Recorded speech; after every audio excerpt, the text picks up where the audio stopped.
Nagar Kurnool BRS MP Ramulu నేడు బీజేపీలో చేరనున్నారు. ఢిల్లీలో కాషాయ జెండా కప్పుకోనున్నారు. కొంతకాలంగా బీఆర్ఎస్ వ్యవహారాలకి దూరంగా బీజేపీ నేతలతో ఎంపీ రాములు టచ్లో ఉన్నారు. ప్రస్తుతం కల్వకుర్తి జెడ్పీటీసీగా కొనసాగుతున్న ఎంపీ కొడుకు భరత్ని నాగర్ కర్నూల్ ఎంపీగా పోటీ చేయించే ఆలోచనలో ఉన్నట్లుగా తెలుస్తోంది.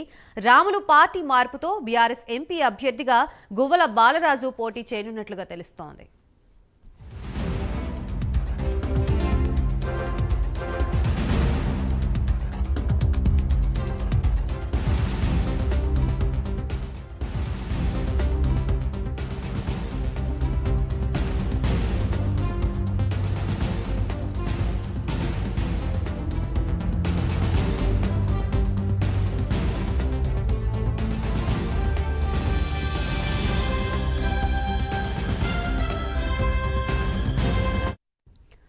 నాగర్ కర్నూల్ బీఆర్ఎస్ ఎంపీ రాములు నేడు బీజేపీలో చేరనున్నారు. ఢిల్లీలో కాషాయ జెండా కప్పుకోనున్నారు. కొంతకాలంగా బీఆర్ఎస్ వ్యవహారాలకు దూరంగా బీజేపీ నేతలతో ఎంపీ రాములు టచ్లో ఉన్నారు. ప్రస్తుతం కల్వకుర్తి జెడ్పీటీసీగా కొనసాగుతున్న ఎంపీ కొడుకు భరత్ను నాగర్ కర్నూల్ ఎంపీగా పోటీ చేయించే ఆలోచనలో ఉన్నట్లుగా తెలుస్తోంది.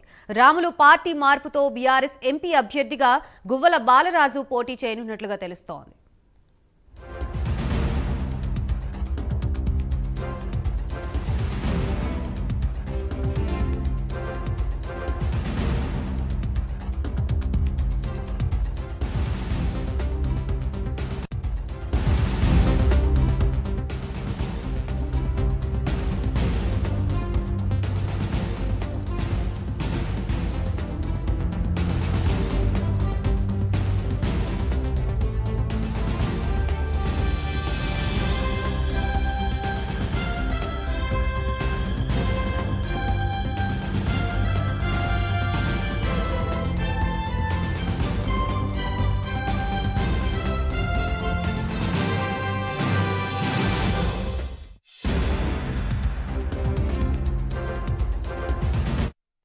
Right, BRS MP Ramulu party మార్పు అంశానికి సంబంధించి మనకి మరిన్ని డీటెయిల్స్ అందించడానికి మా ప్రతినిధి సిరాజ్ సిద్ధంగా ఉన్నారు. సిరాజ్, పార్టీకి షాక్ తగిలిందనే చెప్పుకోవాలి. నాగర్ కర్నూలు ఎంపీ పి రాములు ఈరోజు ఢిల్లీలో జరగనున్న ఏదైతే కేంద్ర ఎన్నికల సంబంధించిన కమిటీ భేటీ ఏదైతే ఉందో ఆ భేటీలో మాత్రం పి రాములు పార్టీ కండువా బీజేపీ పార్టీ కండువా కప్పుకొని ఉన్నారు. అయితే ఇప్పటికి దానికి సంబంధించిన కసరత్తు పూర్తయిని చెప్పుకోవచ్చు. అయితే నాగర్ కర్నూలు నుంచి మాత్రం పి రాములు కుమారుడు భరత్ ఎవరైతే ఉంటారో అతన్ని టికెట్ ఆశిస్తున్నట్టుగా ప్రస్తుతం అయితే మనకు సమాచారం అందుతుంది. ఈ నేపథ్యంలో ఈరోజు పార్టీ అంటే పెద్దల సమక్షం అంటే అమిత్ షా కావచ్చు, అదేవిధంగా ప్రధానమంత్రి మోడీ కావచ్చు, వీళ్ళ సమక్షంలో పార్టీ కండువా కప్పుకొని ఉన్నారు. అయితే మరి కాసేపట్లో సంబంధించిన ప్రక్రియ పూర్తి కానుందని చెప్పుకోవచ్చు. అయితే ఏదైతే కేంద్ర ఎలక్షన్ సంబంధించిన కమిటీ భేటీ ఏదైతే ఉందో ఆ భేటీ మాత్రం ఈరోజు రాత్రికి కానీ రేపు కానీ దానికి సంబంధించిన మొట్టమొదటి జాబితా విడుదల చేయనుందని చెప్పుకోవచ్చు. అయితే ఈ జాబితాలో మాత్రం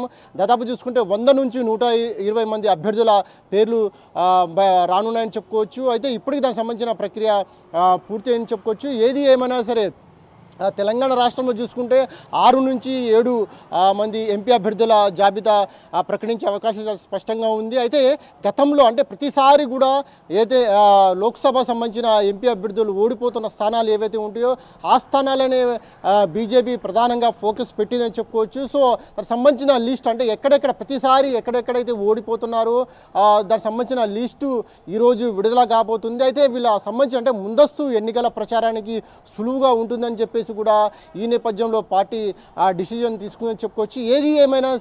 ఏది ఏమైనా సరే ప్రస్తుతం అయితే ఈరోజు ఏదైతే ఈరోజు బీజేపీలో మాత్రం ఆ పార్టీ కండువా పి రాములు కప్పుకొని ఉన్నారు. అంతేకాకుండా వాళ్ళ కుమారుడు కూడా భరత్ కూడా ఈరోజు పెద్దల సమక్షంలో పార్టీ కండువా కప్పుకున్నారని చెప్పుకోవచ్చు. Right, thank you for the update Siraj.